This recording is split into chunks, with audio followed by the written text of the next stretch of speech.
তোমার বাপের যত সম্পত্তি আছে মানে তোমার ঘরে যত সম্পত্তি আছে সব তোমার নামে। আর তুমি যদি বাইসা থাকো তাহলে ওই সম্পত্তিগুলো আমার বইনে পাইবো না, আর আমার বইনে যদি না পায় আমিও পাইব না। তাহলে দেখো মা, তুমি একলা মানুষ, একলা মানুষ হইয়া তুমি দুইজন মানুষের স্বপ্ন পূরণ করবা না, স্বপ্নের মুখে ছাই মারবা কেমনে? তাই দয়া কইরা মাগো, অনুরোধ করি দয়া কইরা তোর আত্মাটা আমার কাছে দিয়া দে, তুই কবরে চলে যা, তুইও শান্তিতে থাক আমরাও শান্তিতে থাকি, ঝামেলা করে লাভ কি?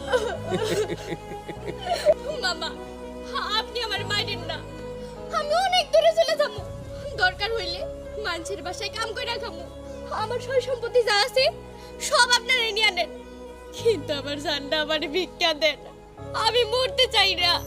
ও মা, তুমি কও না আমার চাইরা দিতে, কও মামারে কও যাতে আমার না মারে। আহা,